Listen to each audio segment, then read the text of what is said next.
Char!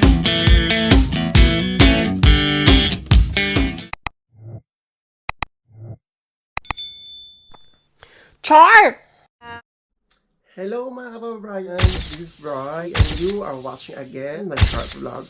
Our today's short episode today is February 14, 2025, Valentine's Day ngayon. Yeah, char. Today is February 14. Ayan, Valentine's Day. Happy Valentine's Day everyone sa ating mga umiilog, mga may bulaklak tsokolate. Kainin na lang ninyo. Oo, wag yun nang ipag my day pa. Oo, tapos yung mga bulaklak, i-ano na lang ninyo kaagad. Wag yun nang isasakay sa mga jeep, sa mga public transport kasi pampasikip lang yan. Char. For our today's short episode, ayan, ako po ay nakabihis na magwa 1:30 na. Yeah. So, papasok pa lang po ako ng trabaho ngayon. Panggabi ako today. And kung sa ating last vlog, sinamahan niyo ako pa uwi. Ayun, samahan niyo akong pumasok. Oo, matindi pangangailangan natin. Char, supportahan niyo siya. O, supportahan niyo itong vlog na to, guys. Please. Plagay po nun ako. Oo, ayan, for our today's short episode, samahan niyo ako. Papasok na ating trabaho. And usap-usap ulit tayo sa mga papunta na dito ng Croatia na magtatrabaho sa mga supermarket, magiging katulad ng trabaho ko dito. Ayan, tapos pag-usapan natin yung ginagawa ko sa trabaho, bakit ako tumagal ng 3 seasons, ayan, and counting, di ba? So, ano yung pwede ko ma-share sa inyo, na motivation din, and at the same time, yung dapat nyo ihanda kung kayo ay mag-work sa isang supermarket dito sa Croatia. So, yan, ating magiging topic for our today's vlog.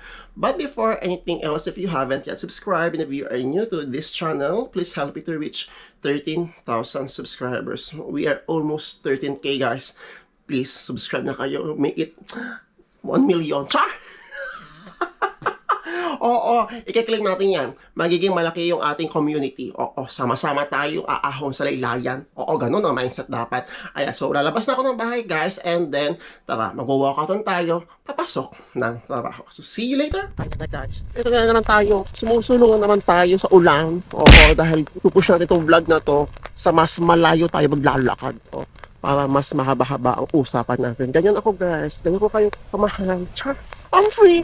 Oo. Wala lang kasi mas feel ko mas gusto ko mag-vlog habang naglalakad. Oo, ito na siya yung daan natin. So, grabe, walang tigil ang ulan dito. Lalampas na tayo ng konti, guys, ha. Oo. Diba? Okay, so ayan po, naglalakad na po tayo ngayon.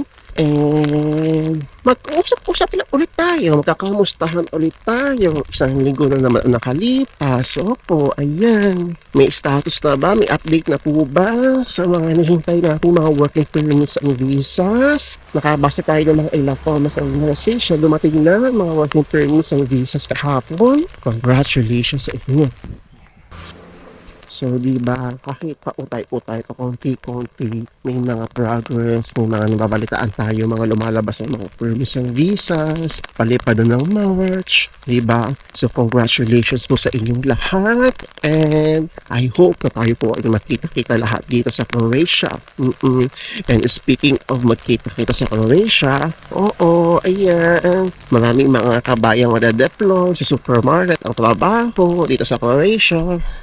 Ayan, alam nyo guys, mga galing ng Middle East or sa Pilipinas, di ba nga, ang lagi natin sinasabi dito, karamihan talaga mga trabaho dito ay seasonal. Oo. At alam nyo, masasabi ko lang na maswerte talaga yung mga na-deploy sa mga ganong klaseng trabaho. Ganito klaseng trabaho pala, sa mga supermarkets and factories. Kasi ang trabaho dito ay long term. Kumbaga, walang summer, walang winter. Buhay talaga siya, buong taon-taon. Oo. So, kaya kayo pag-ingatan ninyo, pagyamanin ninyo ang inyong mga magiging long term job. Oo, kasi hindi lahat ay nabibigyan ng pagkakataon na unang season ay long term job. Okay, sa mga makisisonal dito, yes, ayun, alam nyo na at least, kung gusto nyo rin makapagtrabaho sa mga supermarkets dito, yan, mga factory na long term, diba? Madali naman makakapag-apply sa mga supermarkets dito sa Croatia. Kasi, parang sa company na pinapasukan ko, araw-araw hiring. So, kamusta po? Ayan, ako, sa status ko ngayon dito sa Dubrovnik. Oo, pangatlong season ko na to sa company. And, nairaos yun talaga, umaraos lang din talaga ako. Nakakapagod pag summer. Actually, sabi ko, walang summer, walang winter. Talagang kahit ganitong panahon, busy pa rin ako. Although, compared mo naman sa workload ng summer, mas matindi talaga sa summer ka. Samahan mo pa ng napakainit na panahon. Yung samahan mo pa ng napakainit na panahon, napakabanas, alam mo yun. Tapos, nag-deliver pa ako sa port. Ito yung port kung saan ako pupunta, guys. Tulak-tulak ko yung push cart. May mga dala akong deliveries. Although, hindi naman lahat ng ganun, guys. Ayan yung port. Hindi nakita eh. Medyo malayo-layo pa. Masa dyan. Nga, lakad ko yung from shop. Lakad-lakad ako. Dala-dala ko mga... Basta kung ano-ano. Kasi, hindi... may mga loyal customers kami. Frequent customers pala. Na sa shop namin namimili ng mga paninda rin nila. So, yung mga malalapit na island dito, yan, Lopud, Olochet, Shipan, yung mga businesses na mga ganyan, mga restaurants din. So, sa amin sila namimili ng supply. So, syempre, since yung mga gagawa, ayun, deliver tayo sa mga bangka, ganyan. So, grabe talaga pag sa amin. Pero, overall naman, kahit nakakapagod yung trabaho, iba, ang pinagpapasalamat ko lang talaga is naiiraos ko talaga. So, hindi ko, alam niyo, lagi naman ganun, lagi naman kayo mag-aaga sa una, lagi naman mahirap sa una. Muntik na rin ako bumitaw dito ng first season. Pero kasi, alam niyo, nagbigay sa akin ng nagpa-realize sa akin na nagtuloy-tuloy. Ang lagi ko kasi yung mindset, guys, yung mga panahon naghahanap ako ng long-term job, which is ang option ko lang talaga noon ay supermarket. Oo. So, yung mga panahon nagsiseasonal job ako, ito yung trabaho gusto kong pasukin sa Croatia kasi nga tuloy-tuloy. Until nakuha ko na siya. So, yun yung nagpa-realize sa akin kapag may mga sa gusto ko ng bumitaw, gusto ko ng umayaw, diba? Ipinagkaloob sa akin ni Lord ito yung trabaho nito. So, yun. Somehow, mamotivate ako, diba? Na i-inspire ulit ako na balik-balikan yung mga ganong thoughts na iisip ko dati. And kahit nakakapagod siya, magugulat ka na lang sa end ng duty mo natapos mo yung mga ginagawa mo. Pangalawa, natututo ka. Lalo na sa lingwahe. Kasi kahit hindi sa true verbal, guys, yung mga klase ng produkto, pangalan ng produkto, mga prutas, mga gulay, di ba? Napapamiliarize mo siya.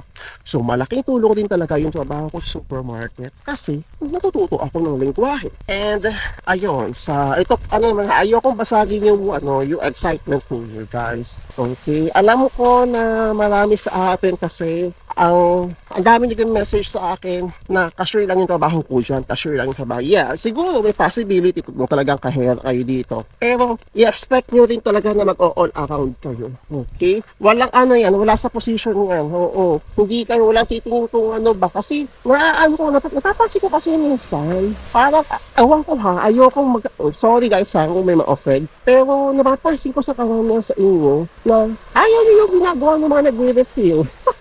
Bakit ayaw niyo nun? Yung nga pinakagusto ko, nag-refill niya ako na mag-refill. Oo, kaysa magkaha ako. Kasi, walang pressure. Pag nag-refill, o kalagay lang ako ng lagay. Ganun lang. Oo. Huwag yung isipin gano'n. Hindi kababaan ng trabaho yun. Ang dami ko na-refill ko naman sa message pa lang na talaga, hindi sir, kasi cashier lang po talaga pinamahan ako. Paano po yung trabaho ng cashier na ganun? Walang masama. Kung talagang yun yung gusto yung trabaho. Pero, yun nga, lahat naman tayo dadaan sa bago. Mas mainam na ako, bago ako magtaha, dumaan ako sa actually, gano'n naman. Oo, kasi dalawa kami lalaki. Actually, isa lang lalaki sa amin, yung isa pa half-half. So, ako talaga, oo. And kapag kasama ako, tayo ko lang, sino magkakaha? Kasi, yun nga, mas may time ako sa sarili, mas malaya hawak ko yung oras ko kapag gano'n na yung trabaho. Oo. Wala kang iisipin yung mga tao palagi rin yung babaya kasi hindi talaga mag-iisip ng customers eh. Oo. Tapos pagkatapos ko ng paleta, tapos na ako. Oo, pwede ako muna. So, ganun lang. So, ayun. I-enjoy nyo lang. Huwag kayo mag-alala. Oo. And, huwag nyo muna ita-pressure yung sarili ninyo. Oo. Okay? So, enjoy lang tayo. Ayan. Tapos, yun nga, sa 3 years ko dito sa supermarket, ayun, ako na lang yung pinakamatagal sa store. ako. Kasi yung amo ko matagal na talaga. Siguro 1 decade na ata siya sa company. Pero doon sa store, para, hindi ko sure ha, nauna ako sa kanya. Tapos nalipat lang siya after ko. Siguro mga ano lang, mga ilang linggo lang, pagka-deploy ko, yung dati kong amo, pinalitan ng bago kong amo, ay, which is ngayon na nga. Tapos ayun na, puro bago na yung mga kasama ko ulit. So, lumuma na rin talaga ako. Ganun lang, paulit-ulit lang naman yung trabaho ko, guys. Nag-refill, nagkakaha, tapos, nag-deliver support, nag-check ng mga expired, tapos, ayun lang, may tulong lang na pinili sa store. Oo. Ano lang, saka ano lang, guys, paulit-ulit lang din naman yung trabaho mo. Pero, ang isa sa mga challenging talaga dito sa pag-uwi ng supermarket, kapag may mga inspection na, so, talagang walang tulugan niya. Medyo malaki-laki yung store namin. Talagang iikuti mo lahat. Mag-check ka ng expired, ganyan. And good thing nga na yung mga kasama ko ngayon ay talagang nag-i-initiate. Char compared sa mga dati ko kasama. Oo, kaya nga dati, talagang, hindi naman sa galit. Parang lahat na lang ng bulyaw ng amo sa akin napupunta. Kasi nga, wala nang mahita. Walang mahita sa mga ibang kasama dati. Parang maririting yung bukis to pangalan ko. Brian. Oh. Pero ngayon, ayun, talagang, ay, buti na lang. May mga mabait. Masasipag ako kasama ngayon. Oo, mga marunong nag-initiate na. Tapos magagaling din, mga lokal. Oo, tapos Nepali. So, good thing, di ba? At least, ano kasi ako dati, nareparesyo sa ganun. Sure, baka mo may mahuli na mga extra. Kasalanan. Ganun ako palagi dati. Ngayon, di ba? Nakatulong na ako. So, yun. Talagang, thank you Lord. Bigyan ako ng mga masisipag at nakatrabaho ngayong taon. Actually, ngayong taon. And, paraos lang din talaga. Ito schedule. Ibang ganda ng port, guys. Ayan, dyan ko dinadala yung mga yung mga produkto dyan sa mga bangkang yan. So, yung store ko nandoon. Ilalakad ko siya. Papunta siya. Yes. Minsan, pag summer, nakakatatlong balik ako, 5 balik ako. Iba-ibang mga kumpanya. Sa uso lang din talaga. Tapos, ano pa ba? Ayun, bakit ako tumagal ng 3 season sa supermarket? Kasi hindi ko na nakikita yung sarili ko na nagtatrabaho pa ako sa mga restaurants, hotel, dito. Hindi ko na nakikita yung sarili ko. Kumbaga, among all the jobs in Croatia, satisfied na ako dito sa supermarket. Kasi yun nga, 7 hours ang duty, 7.5 pag summer. Tapos, okay naman yung pasahod. And, siguro dahil 33 na kasi ako. Alam mo yun, although di na mas tanda pa sa akin, handa sa ulan guys. Ayoko na magsimula ulit. Ayoko na ulit mag-adjust. Oo, may na ako sa kaka-adjust. Panibagong tao ng naman natin. At least yung mga bagong tao dito, yung luma ba? Ayoko na bumalik sa point na ako yung bago. Oo, nakasa ko lang. Basang-basa na ito ng problema ko sa sapatos ko eh. Kasi nakakasupan yung tubig. Meron ko baong medyas. Buti na lang talaga. Ayun pa. Isa rin talaga sa nagpatagal sa akin dito is long term. Alam niyo naman ngayon na diba? Topic nga natin last time, naghihipit na ang Croatia sa pag-release ng mga working permits, diba? So, ngayon, 3 years na yung contract ko dito, 3 years na yung residency ko, diba? Ay, ayun pa. Tapos, ayun, nag-i-enjoy naman sa trabaho ko kahit nakakapagod. Oo, pag-juliet lang. Hindi ko magkakaroon ng storm. Dahil kailangan natin sumulong na. Mapapasa na ako. Lakas ng ulan. Yan nga ng buhay dito sa seaside.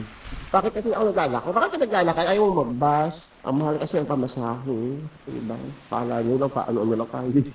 Nagtitipid din ako, guys. Oo. Kaya ko naman lakarin. Hindi naman malayo yung lalakad. Ano pa ba? Yun lang. Nakakapagod magtrabaho sa supermarket. Lalo na kung wala kang experience. Pero ang isipin ninyo, luluma rin kayo. Magagamay ninyo yung mga ginagawa ninyo. Pa-Juliet lang. Ang napaka-importante guys, sa everyday, dapat meron kayong natututunan. Ano man yan, maliit man yan o hindi, anong klaseng learnings man yan, dapat meron kayong natututunan. Tapos, i-practice niyo yung sarili ninyo, makipag-usap sa mga lokal dito, sa lingwahe nila, lalo na yung mga senior.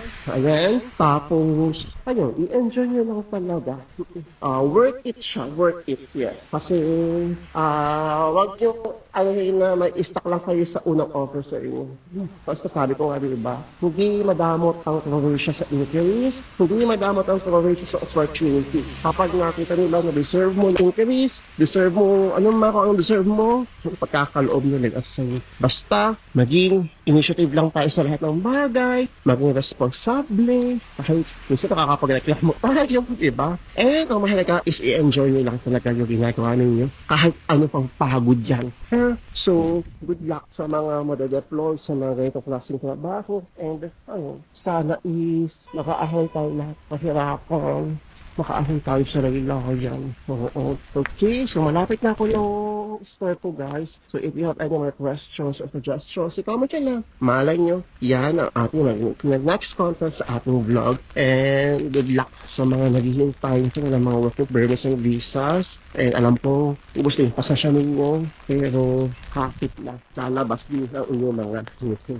So again, guys, please help me to reach 13,000 subscribers kung sana ako. And nice ko, wag sana ako lagnating. And ayun, I hope na tayo po ay magkita sila lahat dito sa Croatia. Good luck and see you soon. Bye. Anong magagawa?